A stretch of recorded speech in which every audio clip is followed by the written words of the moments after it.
नमस्कार। आकाशवाणी जयपुर अजमेर से प्रस्तुत हैं प्रादेशिक समाचार।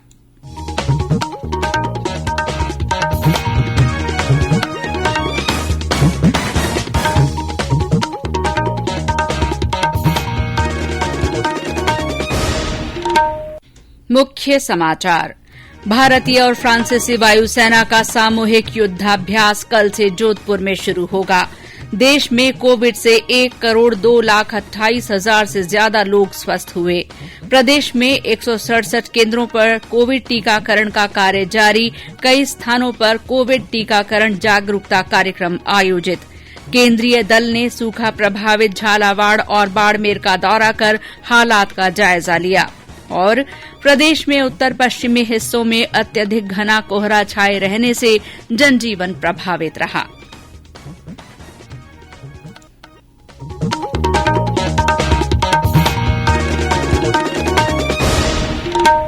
समाचारों के साथ मैं शीला चावला।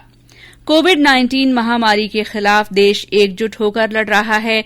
आप भी हमारे साथ सुरक्षा और बचाव के 3 आसान एहतियाती उपायों का संकल्प लें।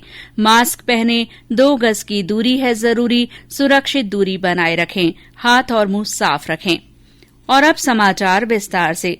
भारतीय वायुसेना और फ्रांसीसी वायुसेना के मध्य स्काईरॉस युद्धाभ्यास कल से जोधपुर एयरफोर्स स्टेशन पर आयोजित होगा।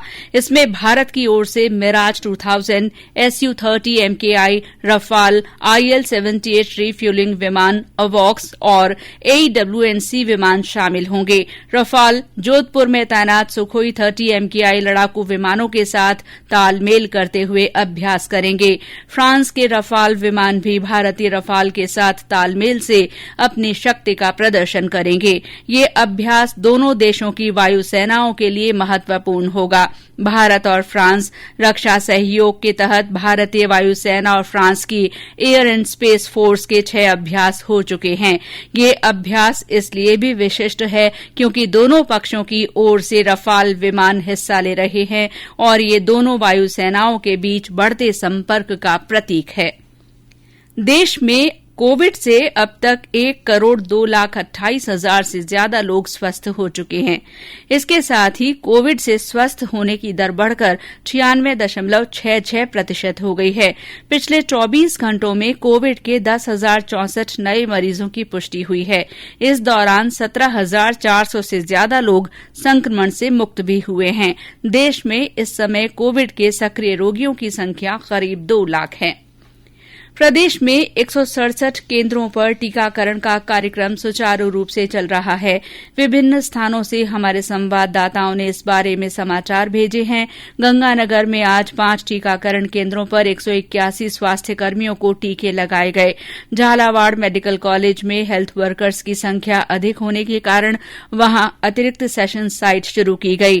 टोंक और बांसवाड़ा में 4-4 केन्द्रों पर टीकाकरण के लिए स्वास्थ्य कर्मी जुटे। वहीं प्रदेश में आज कुछ स्थानों पर टीकाकरण के प्रति जागरूकता के लिए कार्यक्रम आयोजित किए गए। श्रीगंगानगर में रंगोली और पेंटिंग के माध्यम से लोगों को टीकाकरण के प्रति जागरूक किया गया। आकाशवाणी के श्रोताओं तक कोरोना वैक्सीन से जुड़ी जानकारी पहुंचाने के उद्देश्य से बुलेटिन में विशेष श्रृंखला प्रसारित की जा रही है। इसी के तहत एक और महत्वपूर्ण जानकारी देते हुए नई दिल्ली के सफदरजंग अस्पताल की विशेषज्ञ डॉक्टर रूपाली मलिक ने बताया कि टीकाकरण पूरा होने के बाद भी लाभार्थी को उसके टीकाकरण से संबंधित ताजा जानकारी मिलती रहेगी। आपके जो रजिस्टर्ड मोबाइल नंबर है उसी पे जब आपकी वैक्सीनेशन पूरी हो जाएगी उस पे आपको SMS रिसीव होगा और दोनों डोज लेने के बाद मोबाइल पे आपको भेजा जाएगा। प्रदेश में विभिन्न स्थानों पर कोविड जागरूकता गतिविधियां चल रही हैं। सवाई माधोपुर में आज कई जगह मास्क बांटे गए और जागरूकता स्टिकर लगाए गए। केंद्र सरकार की ओर से भी कोरोना के विरुद्ध जन जागरूकता आंदोलन चलाया जा रहा है। इसी के तहत आकाशवाणी जयपुर के समाचार बुलेटिनों में प्रसारित की जा रही विशेष श्रृंखला जनता का संदेश जनता के नाम में सुनिए हमारे एक और श्रोता का संदेश। मैं गजेंद्र कुमार वैरागी, महात्मा गांधी कॉलोनी, कोटा। भाइयों और बहनों और सज्जनों, मेरे प्यारे बंधुओं, आपसे निवेदन है कि वैक्सीन तो आ गया है लेकिन कोरोना गया नहीं है। अभी आपको सावधानियां छोड़नी नहीं है, मास्क बांधना है, भीड़ में जाना नहीं है और वो जरूर काम हो तो ही घर से बाहर निकले। धन्यवाद। जय हिंद, जय भारत। हमारे और श्रोता भी कोरोना जन जागरूकता आंदोलन से जुड़ सकते हैं। इसके लिए आपको अपना संदेश रिकॉर्ड कर या टाइप कर हमारे व्हाट्सएप नंबर 9414052368 पर भेजना होगा। चयनित संदेशों को आगामी बुलेटिनों में शामिल किया जाएगा। ये समाचार आकाशवाणी जयपुर अजमेर से प्रसारित किए जा रहे हैं। समाचारों में आगे बढ़ने से पहले ये संदेश। कोविड-19 से बचाव और सुरक्षित रहने के 3 उपाय।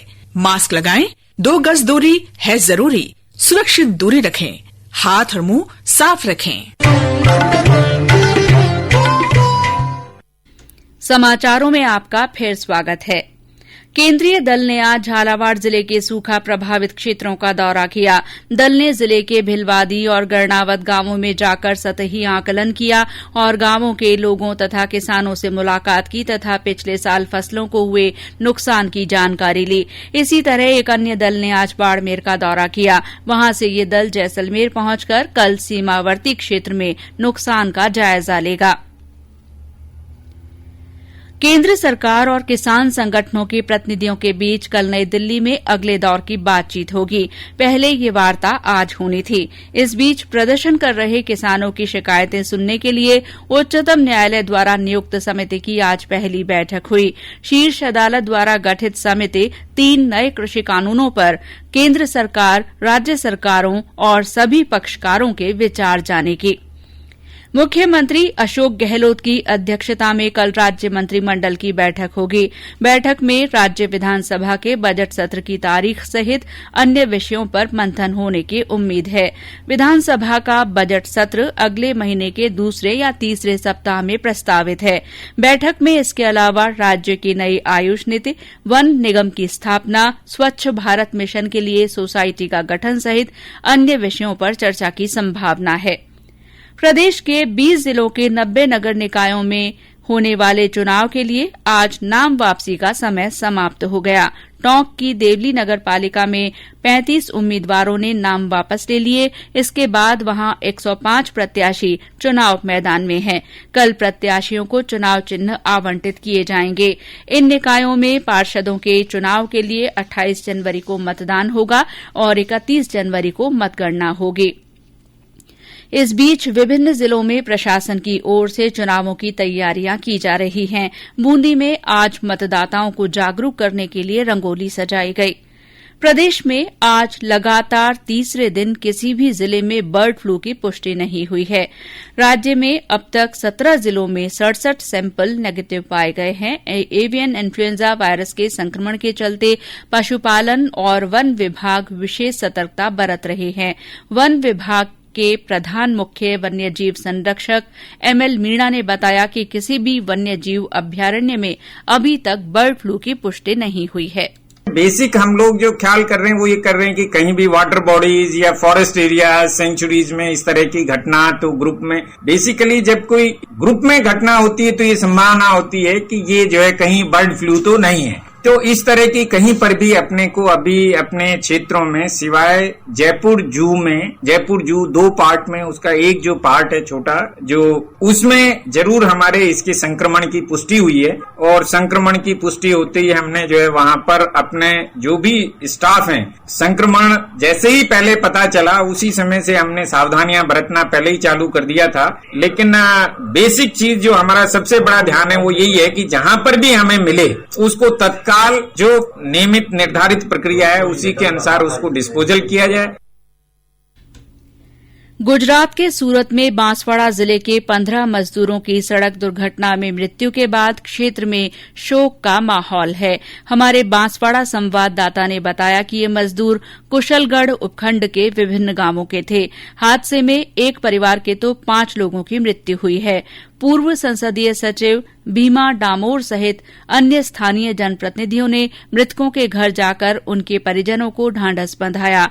हादसे के बाद केंद्र और राज्य सरकार की ओर से मृतकों के परिजनों को 2-2 लाख रुपए और घायलों को 50-50 हजार रुपए की आर्थिक सहायता देने की घोषणा की गई है। चिकित्सा और स्वास्थ्य मंत्री डॉ रघु शर्मा ने कहा है कि जालौर के महेशपुरा में जिनकी लापरवाही से बस हादसा हुआ है उनको बख्शा नहीं जाएगा और राज्य सरकार ने हादसे की जांच के आदेश दिए हैं। चिकित्सा मंत्री ने आज अजमेर और ब्यावर में बस हादसे में मृतकों के घर जाकर 2-2 लाख रुपए की सहायता राशि के चेक परिजनों को सौंपे। उन्होंने परिजनों को ढांढस भी बंधाया। उन्होंने कहा कि घायलों के समुचित उपचार के लिए संबंधित चिकित्सालयों के अधिकारियों को निर्देश दिए गए हैं। गौरतलब है कि हादसे में अजमेर और ब्यावर के 6 लोगों की मौत हो गई थी। राज्य में ग्राम सेवा सहकारी समितियों की बैकलॉग और बकाया ऑडिट करवाने के लिए 31 जनवरी तक अभियान चलाया जाएगा। सहकारिता विभाग के रजिस्ट्रार मुक्तानंद अग्रवाल ने बताया कि ऐसी ग्राम सेवा सहकारी समितियां जो लंबे समय से ऑडिट नहीं करवा रही हैं उनके खिलाफ कार्रवाई की जाएगी। राज्य बीमा और प्रावधाय निधि विभाग ने सभी आहरण और वितरण अधिकारियों को अपने कर्मचारियों के राज्य बीमा ऋण जीपीएफ स्थायी और अस्थायी आहरण ऑनलाइन भेजने को कहा है। विभाग की अतिरिक्त निदेशक संतोष अमिताभ ने बताया कि वर्ष 2021-22 में सेवानिवृत्त होने वाले कर्मचारियों को भी अपने परिपक्वता दावे ऑनलाइन भेजने होंगे। सवाई माधोपुर आज अपना 258वां स्थापना दिवस मना रहा है। इस मौके पर सवाई माधोपुर उत्सव आयोजित किया जा रहा है। हमारे संवाददाता ने बताया कि उत्सव के तहत विभिन्न कार्यक्रम हो रहे हैं। सवाई माधोपुर शहर के 258वें स्थापना दिवस के अवसर पर 2 दिवसीय सवाई माधोपुर उत्सव का आगाज कोविड दिशा निर्देशों की पालना करते हुए सुबह रन फॉर सवाई माधोपुर दौड़ के साथ हुआ। रणथंभौर दुर्ग स्थित त्रिनेत्र गणेश मंदिर में महाआरती का आयोजन किया गया। शिल्प ग्राम में वन्य जीव और सवाई माधोपुर विरासत के चित्रों की 2 दिवसीय फोटो प्रदर्शनी का शुभारंभ जिला कलेक्टर ने किया। नगर परिषद कार्यालय में शहर के संस्थापक महाराजा सवाई माधो सिंह प्रथम की प्रतिमा पर पुष्पांजलि कार्यक्रम में सवाई माधोपुर खंडार विधायक और नगर परिषद सभापति सहित अनेक गणमान्य नागरिक भी शामिल हुए। उत्सव के अंतर्गत कल भी अनेक कार्यक्रम होंगे। सतीश वर्मा, आकाशवाणी समाचार, सवाई माधोपुर। और अब मौसम। प्रदेश में विभिन्न स्थानों पर तेज सर्दी का असर बरकरार है। आज राज्य के उत्तर पश्चिमी हिस्सों में बहुत अधिक घना कोहरा छाया रहा। जालौर से हमारे संवाददाता ने बताया कि घने कोहरे और सर्द हवाओं के कारण आज बाजार सुनसान रहे। पशु पक्षी भी तेज सर्दी से प्रभावित हैं। जोधपुर में दोपहर 12 बजे तक घना कोहरा रहा। वहीं जयपुर और भरतपुर संभाग में भी आज कहीं कहीं कोहरे का असर देखा गया। इस बीच प्रदेश में न्यूनतम तापमान में थोड़ी बढ़ोतरी हुई है। मौसम विभाग के अनुसार माउंट आबू में आज न्यूनतम तापमान 3 डिग्री सेल्सियस रिकॉर्ड किया गया। मौसम विभाग ने आगामी 2 दिनों तक जयपुर, भरतपुर और बीकानेर संभाग के जिलों में कुछ स्थानों पर घना कोहरा छाये रहने की संभावना जताई है। और अंत में मुख्य समाचार एक बार फिर। भारतीय और फ्रांसीसी वायुसेना का सामूहिक युद्धाभ्यास कल से जोधपुर में शुरू होगा। देश में कोविड से 1,02,28,000 से ज्यादा लोग स्वस्थ हो गए हैं। प्रदेश में 167 केन्द्रों पर टीकाकरण का कार्य सुचारू रूप से जारी है। कई स्थानों पर कोविड टीकाकरण जागरूकता कार्यक्रम आयोजित किए गए। केंद्रीय दल ने सूखा प्रभावित झालावाड़ और बाड़मेर जिलों का दौरा कर हालात का जायजा लिया। और प्रदेश में उत्तर पश्चिमी हिस्सों में अत्यधिक घना कोहरा छाये रहने से जनजीवन प्रभावित हुआ है। इसी के साथ प्रादेशिक समाचार बुलेटिन समाप्त हुआ। नमस्कार।